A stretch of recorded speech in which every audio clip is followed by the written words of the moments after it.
suñu mbokk internet yi suivre Tout Info TV tey 18 décembre tey mooy la journée internationale du migrant association Rester et Réussir ñuy les jeunes de Guédiawaye organisé un lancement de projet bi ñu dippee ko clinique juridique du migrant. Lan mooy clinique juridique du migrant, lan moo waral le lancement du projet, aussi lan mooy les contours, loolu lañ leen fas yéene dégtal fii ñu ñëw tey. Je suis le coordonnateur de l'association Rester et Réussir, qui est une association composée d'artistes africains vivant ici au Sénégal. Une ligne ouverte.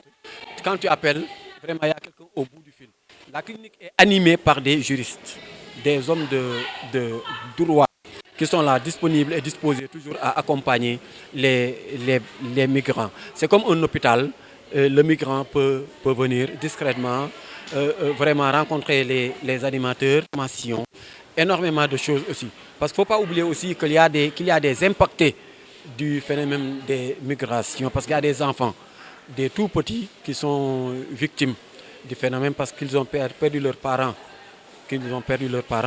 Et là, nous lançons un appel à l'État à ce que ces enfants-là soient, s'ils ne peuvent pas être des pupilles de la nation, à ce qu'on apporte de l'appui à ces enfants-là. Parce qu'il y a certains qui vont à l'école et avec les cliniques, je pense que la clinique pourra porter ce plaidoyer-là, travailler de telle sorte que vraiment le migrant vraiment verra sa situation s'améliorer.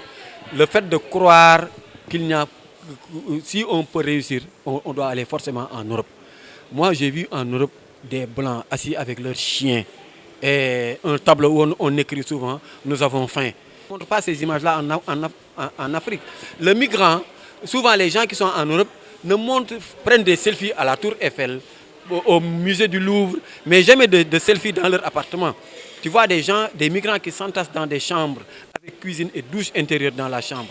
Ils vivent des situations extrêmement dangereuses et difficiles.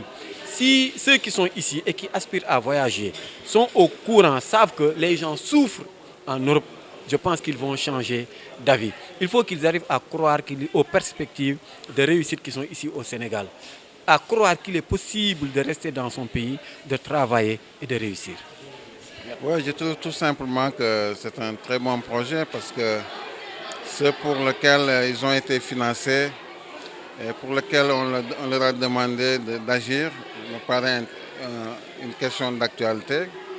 La question de migration aujourd'hui est extrêmement cruciale.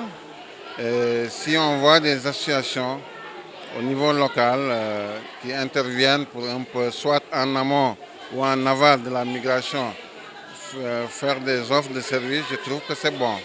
Donc on a un sentiment de satisfaction par rapport à ça. Oui, aux jeunes, je leur dirais que de s'armer de peut-être 3 concepts fondamentaux. Il faut d'abord croire en soi, c'est la croyance. Le concept, je pense que c'est une valeur, il faut croire en soi. Ensuite, il faut être patient. La patience également est une autre valeur. Et tout en travaillant, il n'est pas dit que tout de suite et maintenant on aura ce qu'on a fait. Le monde n'est pas fait en un seul jour. Les gens qui ont réussi ont fait un parcours. Des fois, un parcours, si on le décrit, c'est des parcours difficiles, mais au bout du compte, ils ont réussi. Et ça, c'est la patience. L'autre chose maintenant, c'est l'endurance. Travailler et toujours travailler pour essayer de réussir sa vie. Il n'y a que ça. Moi, si je dois donner des conseils, c'est que les jeunes s'accrochent sur ces 3 valeurs, la patience, la croyance et l'endurance.